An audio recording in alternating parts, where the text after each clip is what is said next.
too quickly, if we're going through things too quickly, or if you're afraid of losing something in the chat as people are engaging with it, um, you will get access to all those materials afterwards by an email.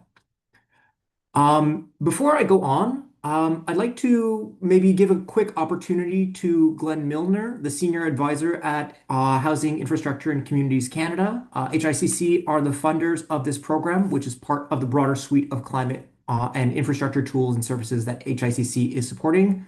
Glenn, would you like to say just one or a few words?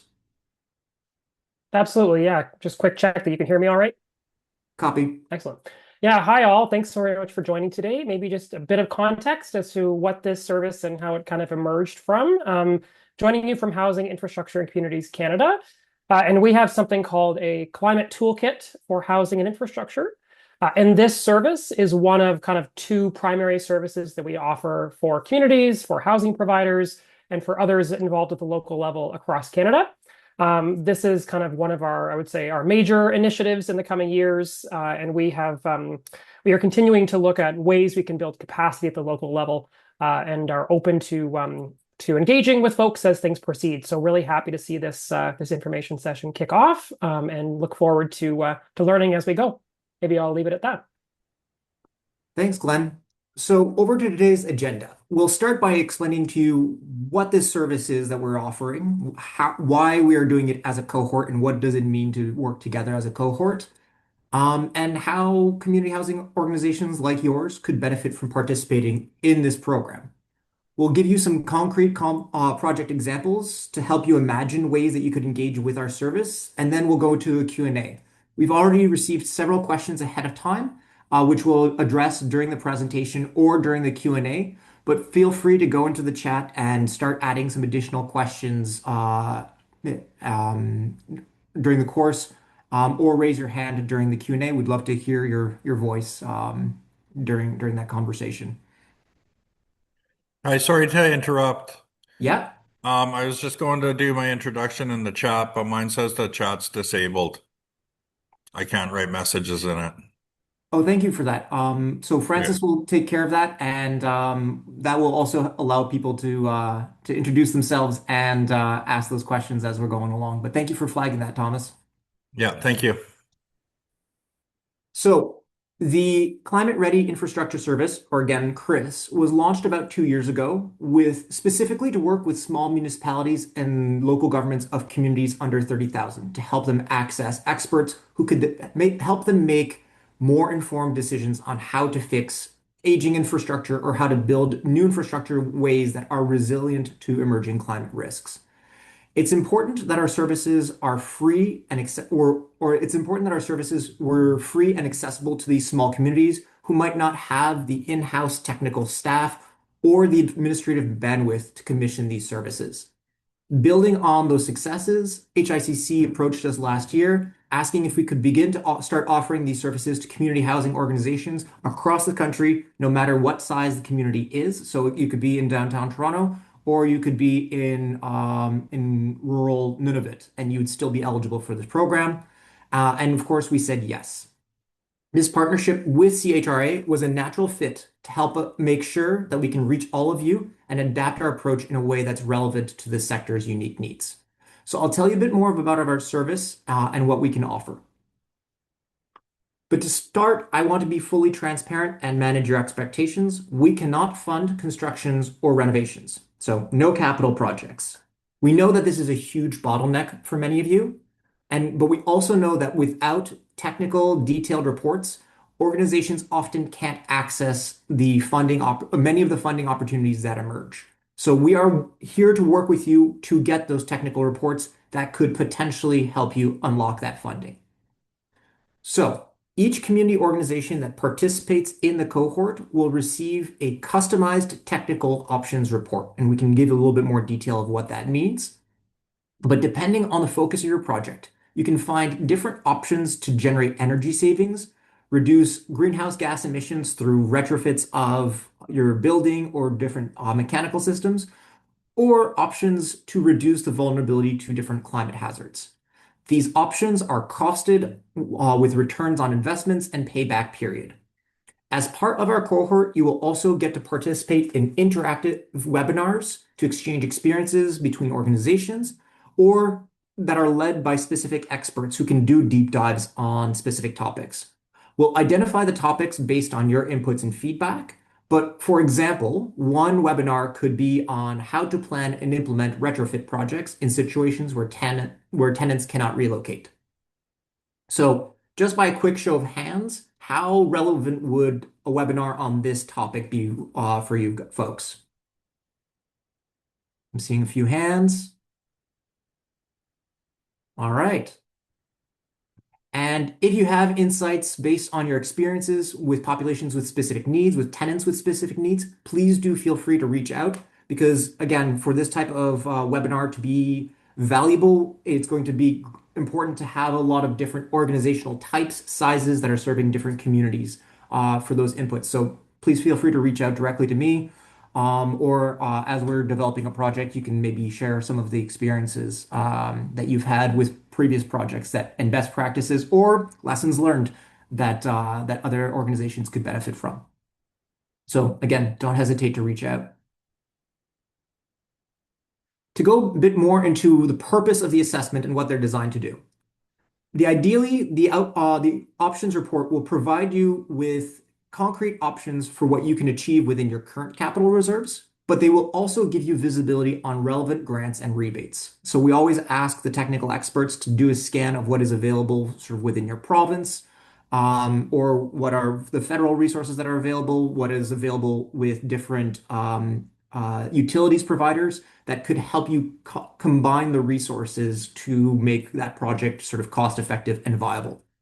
Your reports may also be used to support funding applications to programs like those offered by Build Canada Homes, the Green Municipal Fund, CMHC, or others. So it doesn't guarantee you funding for those opportunities, but it definitely gives you a much stronger application for those programs. I also want to emphasize a few points. We have specifically designed this program to be as accessible as possible for community housing organizations. And both Ray and I have said it a few times, but I think it's worth mentioning again because sometimes people don't believe us. This service is free. It will not cost you anything to participate. Second, we take care of procurement and contracting for you. We'll work with you to craft the scope of work so that it's relevant to your organization's needs, but then we do the heavy lifting of putting that into the language of a technical RFP. As I mentioned, we'll then directly contract an expert on your behalf. We have a pre-vetted roster of experts, but we will check in with you before making that contract with them to see if you have any objections to working with that specific firm. If there is a firm that you prefer working with, who knows your building and with whom you've already had a productive relationship, we can try to find a way to contract them. And there's actually a pretty good chance that they're already on our roster of experts. And lastly, you and your organization have no formal reporting obligations. You do not have to fill out a report after the project is done. All that we ask at the end is that you should fill out a short survey, maybe 15 minutes to fill out to give us feedback on our program so that we're continuously improving the service as we're going along. But you do not have to submit any technical detailed reports to us or financial reports to us because you are not directly receiving money from us because we are taking care of all the contracting. So now let me explain what a cohort is and why we're taking this approach. Simply put, a cohort is a way for us to bundle 25 to 50 projects in collaboration with an intermediary that provides other complementary services to the community housing sector. In this case, we are working with the CHRA. And as Ray mentioned, this collaboration allows them to offer additional services to their members and to layer that with the programs that they already have. It also allows us to connect with all of you much more efficiently. Also, as we mentioned, a cohort-based approach will create opportunities for peer learning across different organizations who are dealing with common challenges. Third, by bundling projects together through competitive RFPs, we can get better costs per project, which also allows us to extend our resources even further and help more organizations through the lifespan of our program. And lastly, doing these cohorts also helps us shape the standards of practice amongst the technical experts and consulting firms. to essentially show them how to best engage with the community housing sector for this project, but also into the future. We can say sort of what are the types of inputs that are the most valuable and relevant to the community housing organizations so that they're not giving you the same type of technical report that they would necessarily give to an organization or a company that has sort of, many in-house resources that and can has sort of a different operational logic than a community housing organization. So we can train that sector to better serve you guys as we're going through this process. So, who or what organizations are eligible for this project? Our criteria are pretty broad. We accept submissions from community housing organizations. So that includes nonprofits, cooperatives, indigenous housing organizations, as well as band councils, small and smaller municipal and regional housing corporations and associations. The main constraint is on size. For this cohort, we want to prioritize smaller actors. So we will be privileging submissions from actors with fewer than 1,000 units of housing. That still covers quite a few organizations. Lastly, we're looking for some demonstration of an organization's commitment to implementing projects based on the assessment. Our resources are limited, so we need to see some sort of board approval, capital plan, or other type of documentation demonstrating that this project is a priority for your organization. We don't want to spend all this time and money and resources to produce a report that will just gather digital dust, right? If you aren't sure about sort of what type of documentation or commitment your organization needs, just apply and then we'll sit with you and your team to determine if the program is the good fit for you at this stage. So don't exclude yourself. It's easier to just have a conversation with us and we will accompany you through that journey. The only projects that we will reject at the submission stage is if you are asking funds to implement a capital project. So just wanted to reemphasize that. We can't fund a renovation, we can't fund a new construction, but we can fund the technical assessments that help you prepare for those. So here's the general typology of the projects or work streams which we have planned to include in this cohort. The first work stream is for new constructions, and I'll give a few examples of sort of different ways that you can engage with us on that. The second work stream is for retrofitting existing buildings, and then the third work streams are for portfolio level assessments.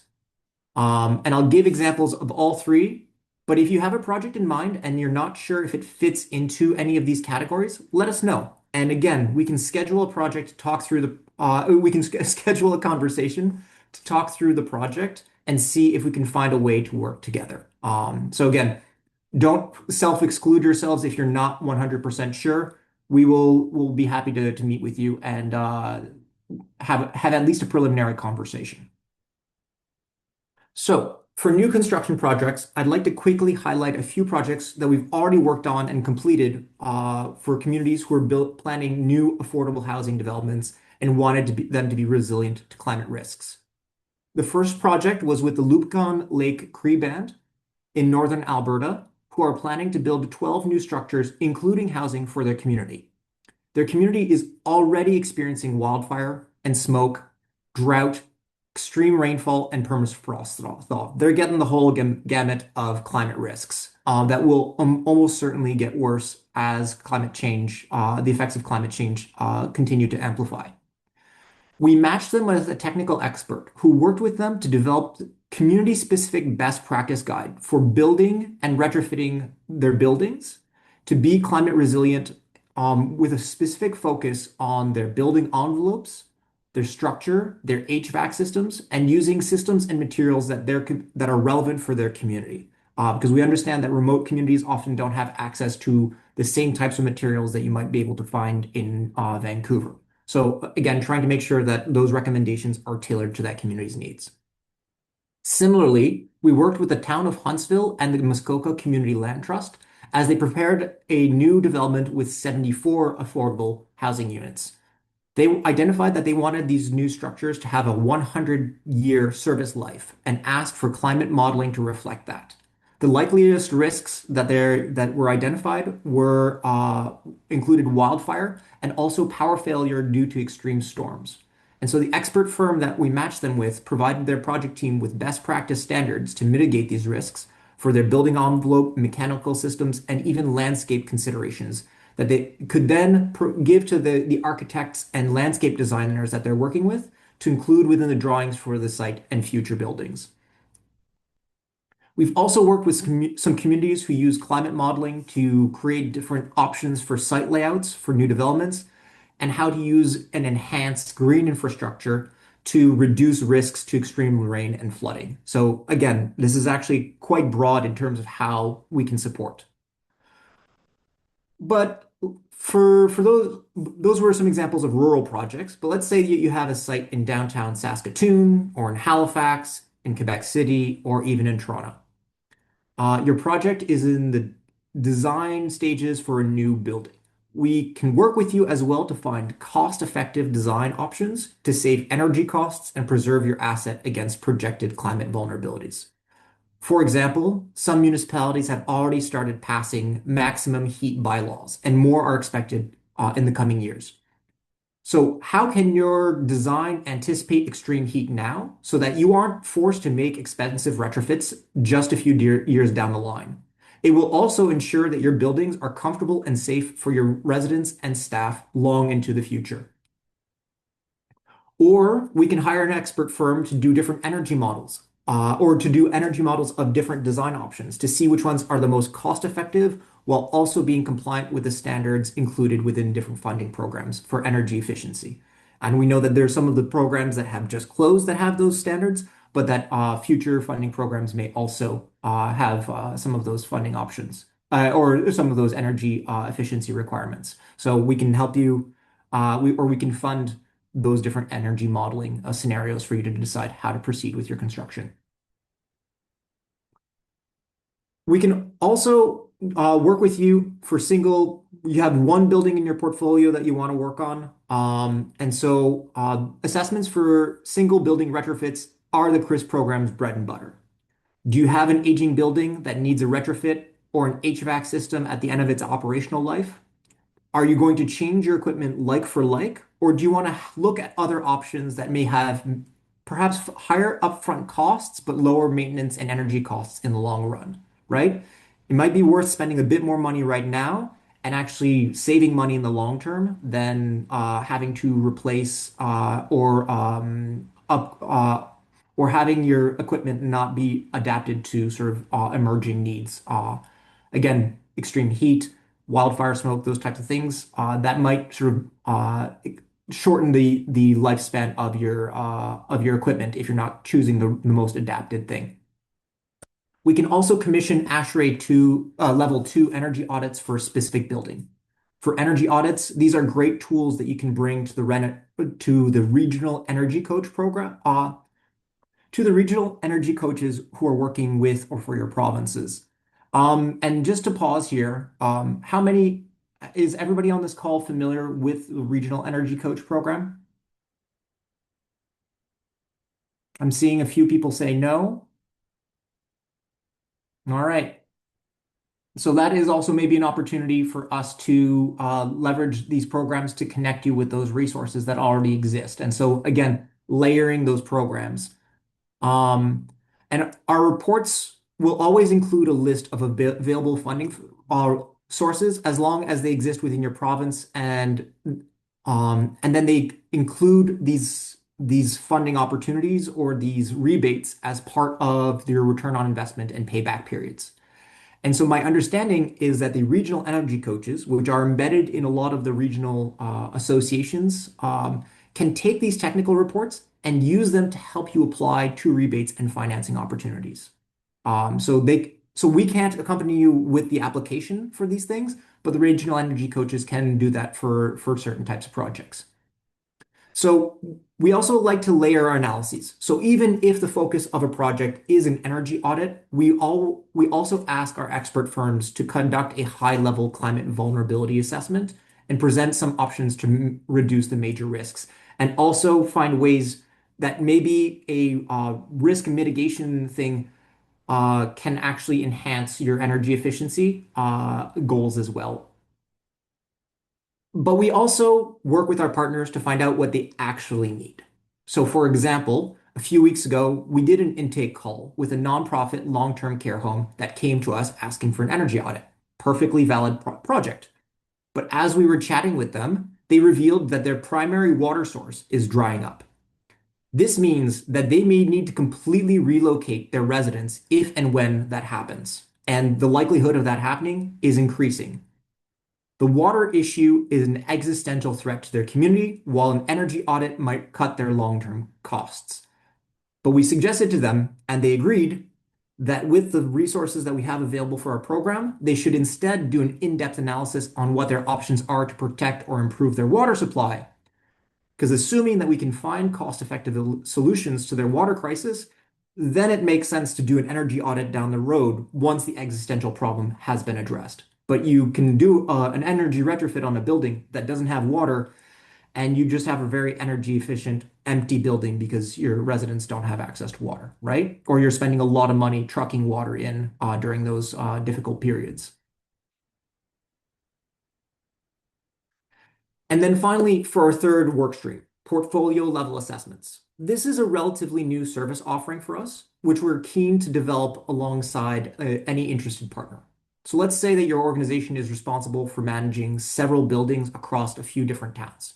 Maybe your buildings fall into different typologies. You have a handful of 70-year-old brick facade duplexes and triplex townhouses, and a few 30 to 40-year-old, or a few 30 to 40 unit concrete slab complexes from the 1970s. We all know that the most towns and cities have a few of those, right?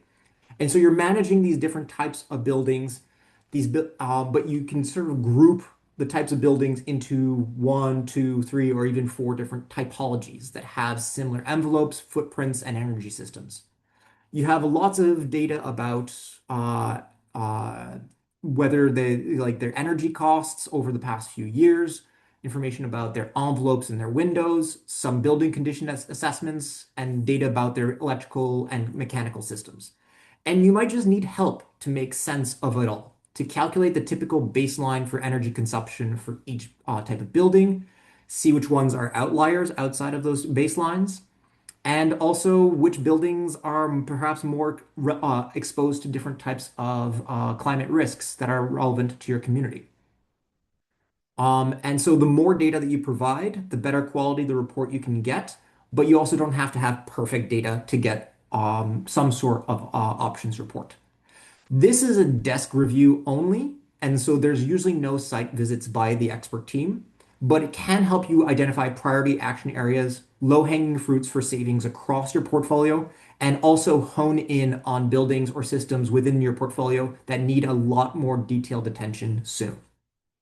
And depending on the scale of your portfolio, we might even be able to fund an energy audit for one building of an archetype and then use that one building assessment and some of the higher level data to apply across the portfolio across that particular type. So again, we're trying to figure out sort of what are the best approaches and what is most relevant to the different organizations. So if this is something that you're interested in, please reach out and we can sort of build that together.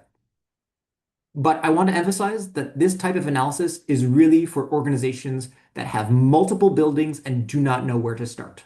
If you have one building in your portfolio that you know is a big problem, that has extremely high energy bills or is particularly vulnerable to a specific type of climate risk, let's focus our energy on that one rather than taking on the full portfolio. All right? So now just to share a quick timeline of the cohort with you. We are currently in the recruitment phase. We're doing these information sessions and organizations can submit between anytime between the beginning of this month through August 31st. Our target is to work with 50 housing organizations in a cohort. Given the turnout today, I would recommend that you apply sooner than later. We will then try to set up an intake meeting with you and your project team within a few weeks of receiving your submission to confirm your eligibility for the service. So we might go and ask some follow-up questions just to better understand your needs and figure out what kind of scope will be the most relevant for your organization. The goal is to launch the cohort in September, where we can again bundle all these projects together and we will do some sort of kickoff event and launch the RFP to identify and match your project with qualified experts.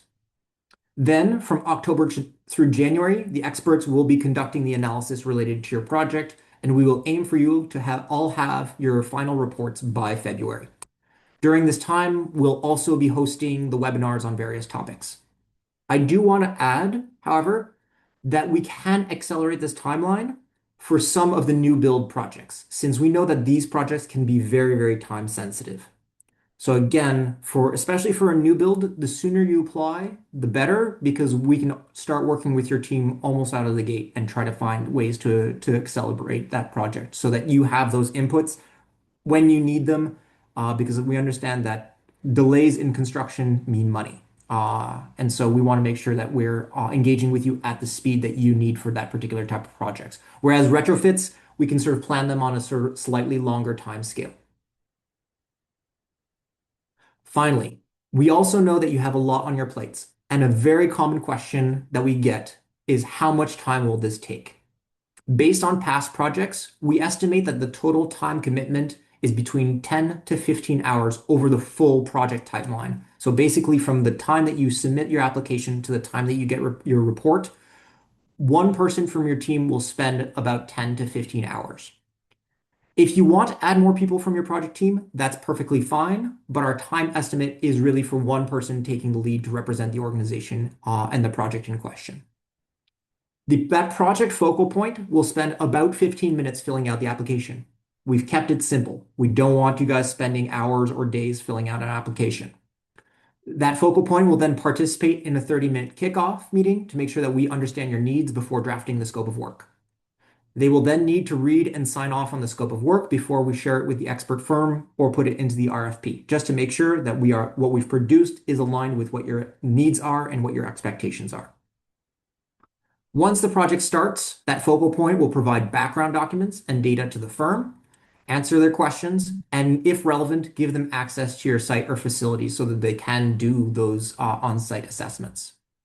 There might be periodic check-ins over the course of the project, but those are usually short 15 to 20-minute calls just to make sure that everything is moving along as planned. Once the expert has finished their analysis, they will deliver a presentation to your team to answer your questions, and you will have a chance to review their draft report. We will also do an internal quality control review of the draft report as well to make sure that it aligns with the scope of work. So there's the review that you do to make sure that it aligns with what you need to learn from that report, and then we will also do sort of a quality control review on our side. At the end, you have no reporting requirements to us. I said it earlier, but I want to say it again. You do not have to submit any reports to us. All that we do is we ask that you fill out a short form at the end just to give us feedback on how we can continue to improve our program. Again, this takes maybe 10 minutes to fill out. Attending the webinars is optional and is not calculated within that 10 to 15 hour time estimate, but we recommend them since they are designed to be interactive and will hopefully enrich your experience with this whole service. That is the purpose of doing the cohort together, is really that you get to enjoy the full benefits of this collective learning experience. So as we mentioned, we designed our application to be as simple as possible. It should only take you 15 minutes to fill out. If you prefer to fill it out in French, there is a toggle at the top right corner when you open up that sort of looks like some different language characters. Just click on that and you can select French. Again, the deadline is August 31st, but we are accepting projects on a first come, first served basis, so do not dawdle. And my colleagues are going to share the link in the chat for that submission form, but you can also access it through the QR code on the screen right now. I'm going to pause there for a moment just to let everybody sort of take down or click on the link or take the QR code. And then I'm going to hand it over to Francis because I've been talking for far too long.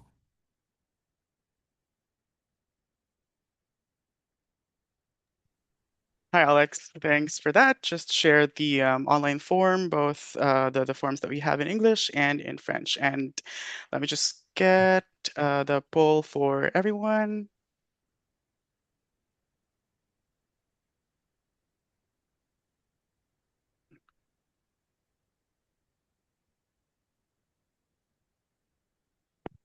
All right. Confirming that the poll is now being shared. Take a couple of seconds or even minutes if you have. We only have two questions in there. If you have any questions about that, you can put them in the chat.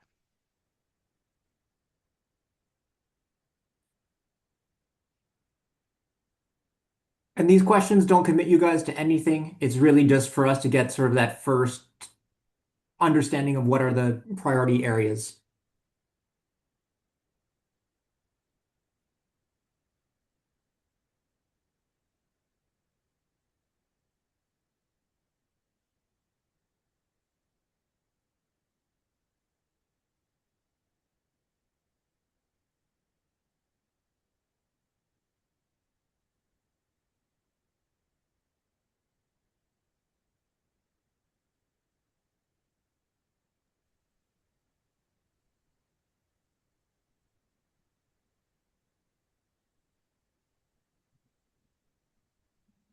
Hey, Alexander, I have a quick question.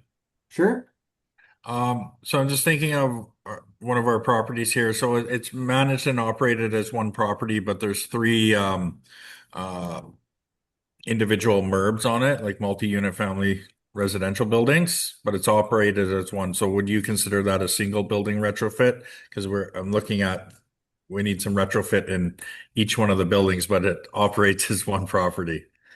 Yeah, I mean, I think that we could probably have an entire conversation about that. I would probably it depends on sort of the depth of the analysis that you want to have, right? Yeah. And for that to be cost effective, because any consultant will say, yeah, I can do a really quick visit to each of your three properties and sort of identify sort of these high level things, or we can do an in-depth analysis of one building, and maybe you can use that as an indicator of sort of the issues that you're facing in your other buildings. Okay. Yeah. So again, it's one property, but there's three buildings on it operated as one individual property. Yeah, and Yeah, Alex, Jillian had a similar question in the chat with two buildings side by side, and I'd sort of ask, is it the same architecture, the same construction site, and the same age? In which case, there might be Yeah, absolutely. generalizable. All built to the same Yeah, as one project. Like it's one project. so it might be that that's able to be considered one building for the purposes Okay. of energy planning and such. Okay. Yeah. Just looking at the poll there, just like, okay. All right. Awesome. Thank you. perfect. And again, during that intake call, we can sort of figure out sort of what is the most appropriate scope and how we can do that cost effectively for you. Make sure that you get the information that you need out of it. All right, so getting some different inputs. Yes, I think this results show that really participants are coming from a range of project contexts with many seeing more than one CRIS workstream as relevant. And as to the main climate concerns, it appears to be extreme heat. We also have air quality and smoke. I'm also seeing flooding or extreme precipitation, which well all aligns well with the resilience and the technical guidance focus of the cohort. So um, yeah, Alex, if you want to start addressing more questions. I think we've also received, as Alex mentioned a while back, we've also received a couple of questions from the registration forms. I'm also happy to share those questions if while we receive more in the chat. So Francis, I know you've been keeping an eye on the questions in the chat and also the submissions. Do you want to sort of send a few my way and I'll tackle like a few at a time? Sure.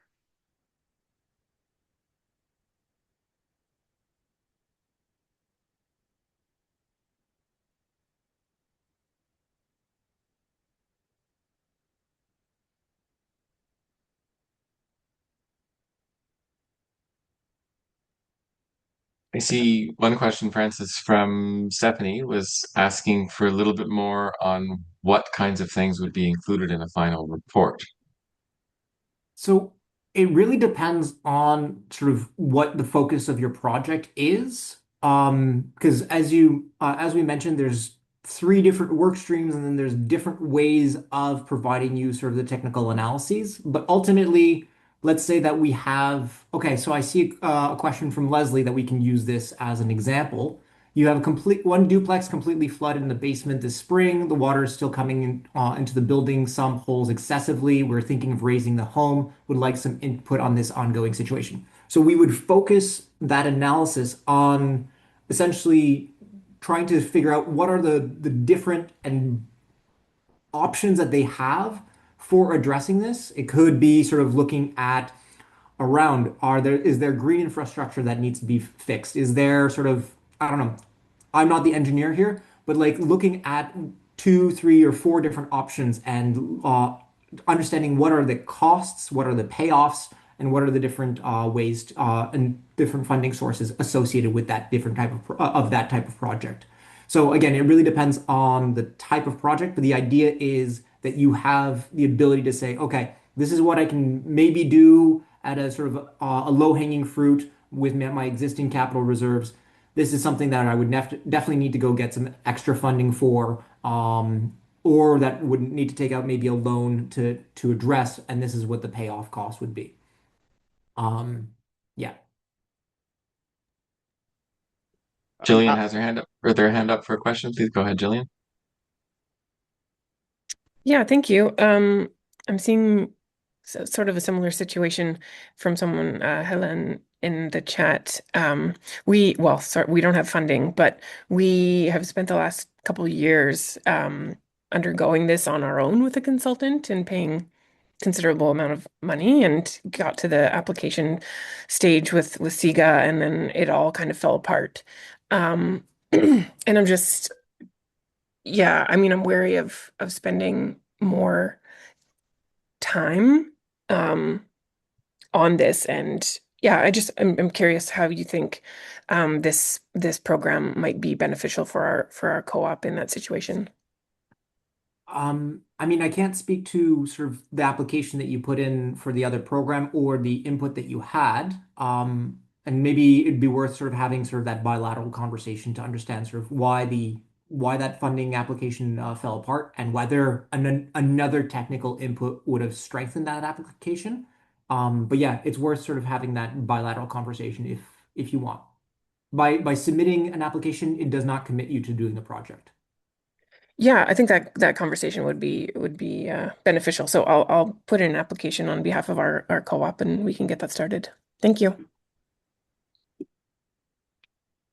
So I'm pulling up some of the questions, and Yeah. I see that Francis has also put some in the chat, but just so that we can all hear them. So we received one question that said, "What are the considerations for retrofitting modernist concrete office conversion?" That is a fantastic question. I'd be curious to learn more about that project and see how we can support it. So feel free to submit, and then we can figure it out along the way. I'm sure that we could spend the rest of the time just talking about that one project here on the call, but I'm just inviting you to apply and seeing how if and how we can work together. I also see a question of, does this apply to housing units in Nunavut with extreme weather? Absolutely. That is exactly the kind of project we want to work on, and we look forward to getting your submission. I got another question that said we have an initiative that works in the works that includes a rooftop garden. Could you share more info on energy efficient programs? That question was not particularly clear to me, so if you could in the chat provide some clarifications, or if you'd like to raise your hand, I'd be happy to address that. There's also one about how do we set targets for new buildings? So energy use, intensity per square meter, air tightness, embodied carbon. So we don't set the targets for you. During the intake and scoping, we ask housing organizations what are their ideal standards of performance, depending on what their organization's goals are. It may be determined by a funding source that they're pursuing, or it might be determined on the quality of life that they want to provide to their residents. It might be depending on the future energy costs that they want to be able to maintain, and the kind of savings that they want to have. We can we can essentially during one option could be to look at the long-term energy savings between building according to baseline code versus passive house standards. I'm just giving that as a potential example, but could be other different types of options. So it really depends on what your organization's goals are for that new construction. We also got a question of funding sources for housing co-ops looking to do a retrofit of about 18 units. So as I'm sure you're aware, the funding opportunities vary considerably from province to province and even may depend on sort of which utilities you're hooked up to. Our scope of work will require the expert firms to identify any relevant funding sources for the type of retrofits covered by their assessment and that are appropriate to your province or your utility provider. So I wish I had a database of all the different funding opportunities across every single province, but that is actually some information that could be generated through this project, especially if we end up getting projects from multiple provinces in. Another question that we received was, would I leave with a checklist of items to flag when we're approaching a project design? So I think we addressed this a little bit in the presentation, but if it's a new build, we could include some of the detailed design standards that you would give to your architectural firm or your design firm to implement in their drawings. And then what are the data sets used for climate hazard assessments?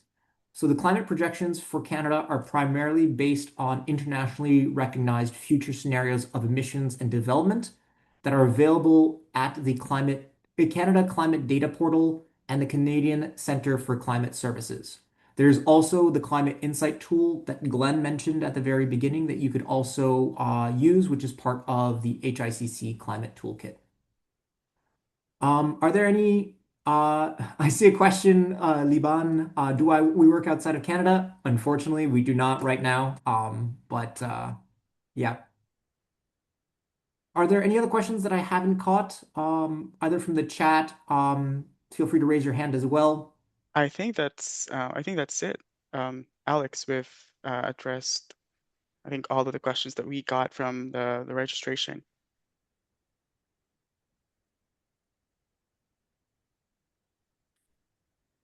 I did see a question from Anu. Since these technical reports support funding applications and the AHPP deadline is around January 30th, would you be able to work with an organization that needs that before the... Yes, the answer is yes.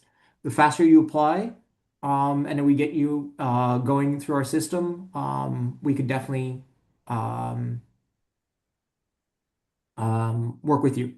And then the second question is, does an organization need to already have a site secured before engaging our services? I guess it depends on the goals of your project. Yeah. Um, I think that, yeah, let's submit and we can have that conversation.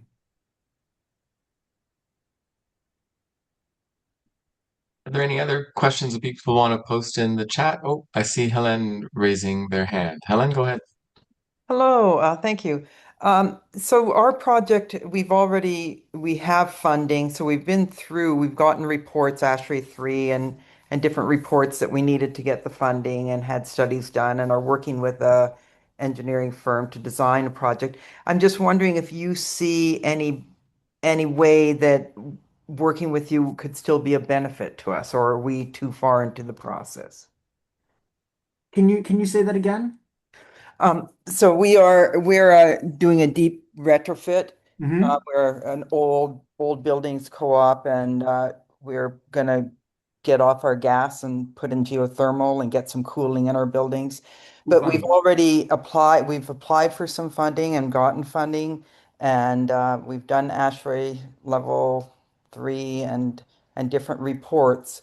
So I'm just not sure, like if we're at a stage in our trajectory where it would be a benefit for us to apply and to work with you, or do you think that it's more for people for projects that are earlier in their development? My instinct would be that it's more for projects that are earlier in their development. Are there still some pending questions, things that you're not sure about, based on the technical reports that you've had? Um, there are, we've been, yeah, I mean, we've been kind of exploring different things and, have landed pretty much on geothermal and, we're more trying to navigate things with the city and, solar. We're in a heritage buildings and Oh my gosh. yeah. So there's always things we're trying to figure out, and there always seems to be new reports we need, Hmm. studies and new reports, but we don't know we need them until we need them. Okay. Um, I mean, at this stage, like adding new inputs of like considerations may not be the most useful thing. But if there is something that you sort of an assessment that you absolutely need that is preventing you from accessing the funding or the opportunities that you're looking for, then we can talk. But yeah, Okay, great. Thank you so much. my pleasure. I also see in the chat that Melinda from Muskoka has who is part of the Muskoka Community Land Trust is on the call today. Melinda, I don't want to put you on the spot, but given that you've gone through this process with us before, would you like to sort of say a couple words about your experience, things that you've learned, things that you wish had been different? Because that's also useful for us. Sure. Yeah, I mean, we did get some funding to help support the engineering. So that, and well, we got funding from multiple sources, which was great. The highlight, I think, was our expert was able to work with the entire design team, architects, um, engineers, and come in wherever, was really needed, helped us, for specifically an example, the load requirements for the roof were designed to be modeled on the future risk of high winds. And we looked at, reducing where embers could collect on the roof with solar. There was lots of things that we would never have thought of, that really improved the resilience of the project. And I think one of the vital things was making sure that having a collaborative process, using IPD or IDP or some kind of progressive design build where you have an understanding that your architect, your designer, your owner, and all of the other consultants and engineers are part of the same team and they all understand the targets and goals of the project is absolutely essential, like you said, so it doesn't end up just gathering dust, or the engineers make sure everybody's on board and there's clear targets, that this is going to be a 100-year building. And so before you even hired to do the engineering or, we have these targets that this is vital, that's set out at the beginning, and to get that buy-in and to make sure that the engineers ask the consultants the questions that they need to make sure they are understanding how to interpret the data and the advice. And so we had a great experience. There's some other challenges with the project, and I will be presenting at ICLEI in September to talk about lessons learned in more detail with our expert as well. So I invite you all to that, but it's also public domain. Anybody who wants the study, happy to share that with folks and talk to anybody further about that, but I would strongly encourage it. I also, believe that, insurance companies are going to be looking for things like this as evidence to maintain your insurance in the future. So Yeah. I think it's really valuable and really glad to see that this is program's expanding. So thank you. Thank you, Melinda. I really appreciate that sharing. I think it's always nice for participants to hear, or potential participants to hear from somebody who's actually gone through the program. So I appreciate you providing that insight. And It yeah, was very easy on the administrative side. I was like, I've never had less burden on like grant and funding application. It's like, sign here, okay. thank you. That's really nice to hear. I mean, wish that more programs were also easy, but we're happy that it was a good experience for you. And, Um, and, and that's a huge endorsement, Melinda, because I know so many people working in the nonprofit sector are stretched and have a million things to do, and working with grantors can be a difficult thing. And it's fantastic to hear that this process, at least, is administratively easy. And I really appreciated your comments as well about the kinds of things that we need to be thinking of as we're managing or building buildings. We need to be thinking about heavier rainfalls, about stronger winds, about more intense summers. It's not always about replacing like with like. I think these kinds of experts can help us work through the things that we haven't thought of, but how to make sure that this building is going to be okay for the next several decades. Mhm. It's the One of unfortunate reality that we're living and managing it. Yeah, And yeah, it's things that, I thought I was knowledgeable about climate and climate risk, but clearly after talking to someone who's has a PhD in it, I know nothing. Um, so one of the tidbits they shared with us is that there's like $1 billion of loss financially of housing infrastructure in California because the vents on the like air intake and outtake on people's ventilation systems or furnaces in their houses were not built to be fire resistant. So embers were able to go in. So this like $10 plastic vent that could have been replaced with a $20 metal vent that closed would have saved $1 billion in housing infrastructure potentially in the wildfires, which just stuff like that blew my mind. that's that's wild. And just to build on what both Melinda and Ray have been saying, um, I think that cohorts like this can help us create the evidentiary base to also approach insurance companies and say, right now, the ROI does not make sense for a lot of these organizations. If you're just looking at in sheer net economic terms to implement these climate mitigation strategies, um, but if it means that and that a lot of insurance companies are actually withdrawing from certain geographies or certain areas and insuring certain types of homes. But if implementing these can actually, one, guarantee that you will continue to be insured in the future, or can actually drive down your insurance costs, I think that could be a powerful advocacy tool that we could use moving forward.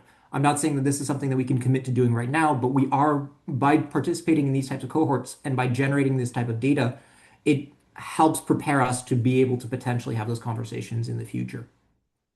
And this is one of the things that I like about the cohort model with CRIS, right? Is you learn about things that other organizations, other people are doing in a similar context that you hadn't thought of yourself, and you get the opportunity to share your own experience. So it builds on the expert technical advice that you get for your one-on-one project to something more. We've reached the end of the hour, and this has been a fantastic discussion. I've learned a bunch, and thank you all for those who asked questions.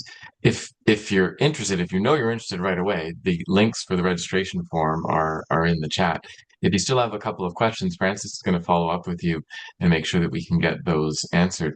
If you liked what you heard and you want to tell a friend, there are two sessions coming up on July 16th, one in French and one in English. And you can also come back again if you have more questions or you're still unsure where things are going.